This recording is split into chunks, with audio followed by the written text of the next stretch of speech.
असम के शोणितपुर जिले के अंतर्गत ढेकियाजुली थाना क्षेत्र के 2 नंबर सूरजपुर की एक युवती को अगवा करने का आरोप एक डॉक्टर के खिलाफ लगा है। इसी को लेकर आज लगभग 12:30 बजे शोणितपुर जिले के शहीद नगरी ढेकियाजुली में 15 नंबर राष्ट्रीय राजमार्ग को अवरुद्ध कर तीव्र विरोध दर्ज किया गया। ढेकियाजुली नारी सुरक्षा कोष के 4 समूहों के साथ साथ अखिल असम गोरखा छात्र संगठन ने उल्लेखनीय है कि ढेकियाजुली थाना क्षेत्र के 2 नंबर सूरजपुर की गौरी छेत्री नामक युवती को विशाल शर्मा नामक एक डॉक्टर ने प्रेम के बहाने अगवा किया है। ऐसा आरोप ढेकियाजुली नारी सुरक्षा कोष के अंतर्गत गंगा यमुना नारी सुरक्षा कोष, अग्निगढ़ नारी सुरक्षा कोष, नवोदय नारी सुरक्षा कोष, शोणितपुर नारी सुरक्षा कोष के साथ साथ अखिल असम गोरखा छात्र संगठन ने लगाते हुए ढेकियाजुली थाना के सामने 15 नंबर राष्ट्रीय राजमार्ग को अवरुद्ध कर कड़ा विरोध प्रदर्शन किया।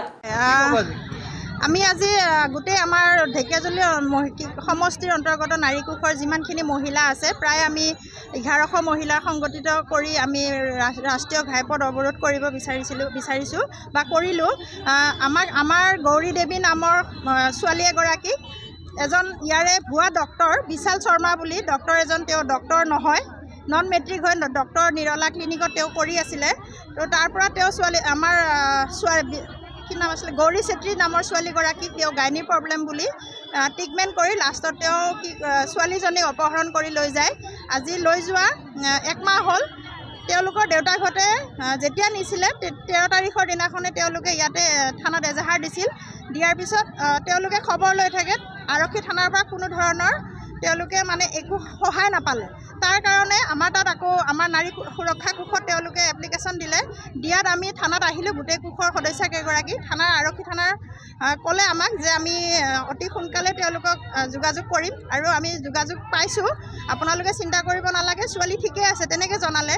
সেইটো কাৰণে আমি চুপচাপ গুচি গ'লোঁ। আজি 15 আগষ্ট পাৰ হৈ ছোৱালীগৰাকী গায়ব হোৱা 1 মাহ হ'ল, কিন্তু এতিয়ালৈকে তেওঁলোকে আমাক ছোৱালীজনী ক'ত আছে সেইটো এতিয়ালৈকে আমাক ঠিকনাটো দিব নোৱাৰিলে।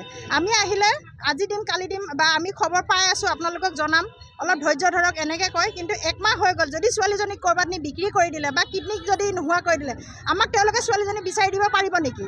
ছোৱালী এজনীৰ লগত তেওঁলোকে ইমানখিনি হেতা হেপাৰ কিয় কৰি আছে? যদি তেওঁলোকে ভালকৈ চোৱা চিতা কৰিলে হয় 1 মাহটো নালাগে ছোৱালীজনী, কাৰণ আজিকালি ছ'চিয়েল মিডিয়াৰ যুগ। আৰু মাজে যোৱা সেইদিনাখনে ফোন কৰিছিলে গোৰ্খা ছাত্ৰ সন্থা আৰু কেইবাটাও নাৰী সংগঠনৰ উদ্যোগত আজি ঢেকিয়াজুলিৰ 15 নং ৰাষ্ট্ৰীয় ঘাইপথ অৱৰোধ কৰা হৈছে। কি ক'ব? আমি বিগত এমাহৰ পৰা ঢেকিয়াজুলি আৰক্ষী চকীত গৌৰী দেৱীৰ নামত এখন এজাহাৰ, তেওঁ যে কিডনেপ হৈছে তেওঁ এতিয়া নাই, মিচিং কেছ এখন দিয়া হৈছিলে, কিন্তু ঢেকিয়াজুলি আৰক্ষীৰ একদম লাপৰবাহী বুলি ক'ম, তেওঁক যে ওলাই দিব পৰা নাই। এখন ভুৱা ডক্টৰ, যি ডক্টৰে এইচএছ পাছ কৰা নাই, হাই ছেকেণ্ডেৰী পাছ কৰা নহয়, তেওঁ কৰ্মৰত হৈ আছিল 2খন হস্পিটেলত। এটা হ'ল বিষ্ণুজ্যোতিপ্ৰিয়া আৰু এখন নিৰলা পলিক্লিনিক।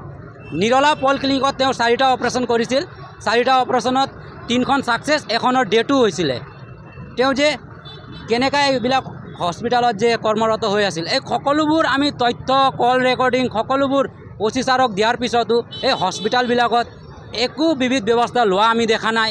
আৰু গৌৰী দেৱীৰ এতিয়ালৈকে 1 মাহৰ পৰা এতিয়ালৈকে ওলাই দিব নপৰাত ঢেকিয়াজুলি আৰক্ষীক তথা অসমৰ স্বাস্থ্যমন্ত্ৰীক একদম ধিক্কাৰ জনাইছোঁ। আৰু যোৱাকালি শুনা মতে যে এখন হস্পিটেলত প্ৰেছক, যিখন ৰিপৰ্টাৰ অসমৰ 4ৰ্থ মানে ভাৰতবৰ্ষৰে স্তম্ভ, 4টা স্তম্ভত এটা স্তম্ভ, তেওঁ ৰিপৰ্টিং কৰিব যাওঁতে তেওঁলোকৰ লগত হাত হপাই মাৰা পিটি দাদাগিৰি এইবিলাক কৰিছে। আৰু আমি যিমান জানো যে ঢেকিয়াজুলি আৰক্ষী চকীৰ একদম 100% আজি ঢেকিয়াজুলিত আপোনালোকে 15 নং ৰাষ্ট্ৰীয় ঘাইপথ অৱৰোধ কৰিছে, কিহৰ কাৰণে? হয়, আজি আমি অৱৰোধ কৰিছোঁ কাৰণ 2 নং সূৰ্যপুৰৰ ঢেকিয়াজুলি সমষ্টিৰ তাৰে ছোৱালী এজনী ইমান দিনে নিৰুদ্দেশ হৈ আছিলে। 2খনকৈ এজাহাৰ তেওঁলোকে অলৰেডি পুলিচ থানাত দিছিলে, যদিও তেওঁলোকে কোনো ধৰণৰ পদক্ষেপ গ্ৰহণ কৰা নাছিলে। তাৰ বাবে আমাৰ যিটো নাৰী সুৰক্ষা কোষ আছে ঢেকিয়াজুলি সমষ্টিৰ আণ্ডাৰত 4টা নাৰী সুৰক্ষা কোষ আছে, তাতে তেওঁলোকে যাবৰ কাৰণত বাধ্য হৈ আমাৰ তাত এপ্লিকেশ্যন কৰিলে আৰু আমাক ক'লে যে আপোনালোকে যেনেকৈ নহওক আমাৰ ছোৱালীজনী উলিয়াই দিয়াৰ ব্যৱস্থাটো বাইদেউ কৰি দিয়ক। তেতিয়া আমি কেইজনীমান লগ হৈ পুলিচ থানালৈকে আহিছিলোঁ, প্ৰায় 10জনীমান। তেতিয়া আমাক থানাৰ OC ছাৰ আৰু এনেকৈ আমাক কৈ পঠালে যে বাইদেউ আমি তেওঁলোকক টেক অভাৰ কৰি আছোঁ, আমি কিবা 15 আগষ্টৰ কাৰণে আমাক 2 দিনমান সময় দিয়ক বুলি ক'লে। আমিও সেইমতে গুচি গ'লোঁ। এতিয়াতো